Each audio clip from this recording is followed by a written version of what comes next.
भाई लोग कह रहे हैं कि करणवीर मेहरा ने शिल्पा से गलत माफी मांगी, उनको माफी नहीं मांगनी चाहिए थी क्योंकि शिल्पा ही वो शख्स हैं जिनकी वजह से करणवीर मेहरा तीन तीन बार टाइम गॉड बनते बनते रह गए और उनके चेहरे पर जरा सी शिकन नहीं थी। यहां करणवीर मेहरा ने पहली ही बार धोखा दिया या फिर यूं कहूं कि रजत को सपोर्ट कर दिया, और एक्चुअली तो पूरा रजत को सपोर्ट किया भी नहीं था, वो बेसिकली कहीं भी नहीं थे। उनको ये लग रहा था कि तीनों में से कोई भी अगर जीतेगा तो अपना ही बंदा है।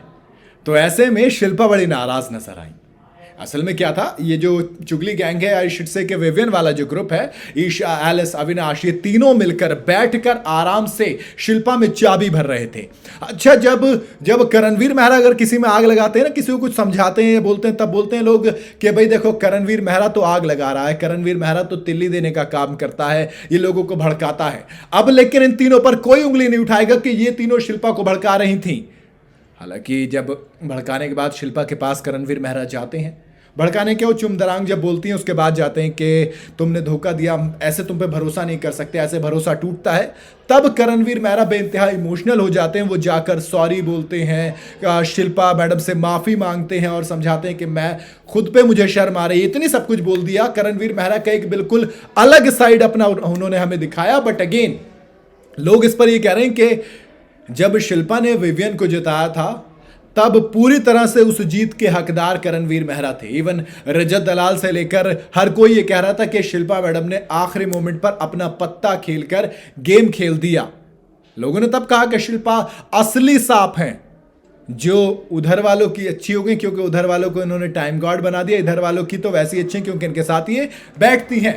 सेम जब घर दो घर बटे तब भी यही चीज हुई। तब भी क्या हुआ, शिल्पा उधर जाके बैठी। बहाना क्या दिया, उधर लोग कम थे, अमा हटो जाओ, मोहब्बत का भला नाम डुबोया यार। उधर एक बंदा फालतू था, बग्गा पाजी उधर ऑलरेडी थे, श्रुतिका अर्जुन उधर ऑलरेडी थी, तुम भी वहां पर पहुंचे, तो एक तरीके से आप तगड़ा गेम खेल रही थी ना।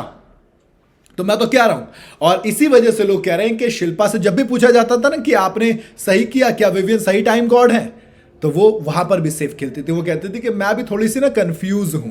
विवियन अगर एक काम करते, एक दिन विवियन ने डस्टबिन साफ कर दिया था, तो ऐसे थी शिल्पा शिरोडकर के भैया नगर में ढिंडोरा पिटवा दो, ढोल ताशे बजवा दो, लड्डू बंटवा दो, क्योंकि आज विवियन डिसैना ने खुद बिना कहे डस्टबिन सैनिटाइज किया है। ओए होए होए भाई साहब, क्या बोलूं मैं आपको। और उसके बाद करणवीर मेहरा ने सिर्फ खुद को टास्क से अलग रखा तो आप नाराज हो गए। नहीं, मन में सवाल तो आएगा ना, अगर आप ये हरकत करेंगे तो। ये चीज बुरी इसीलिए लगी, मुझे सीरियसली बुरी लगी। मेरे हिसाब से करणवीर मेहरा को वहां पर माफी नहीं मांगनी चाहिए थी। हाँ, टास्क में पार्टिसिपेट करना चाहिए था। और बेशक देखो, मुझे तो लग भी रहा था वो चाहते थे कि रजत दलाल जीते, क्योंकि उन्हें पता है रजत को वो किस हिसाब से चला सकते हैं। और शिल्पा अगर जीतती तो अगेन वो सबकी अच्छी बनने के चक्कर में रहती और विवियन के भी वो किसी के खिलाफ नहीं जाती। बट रजत क्या है, वो अपना स्टैंड ज्यादा क्लियर लेता है।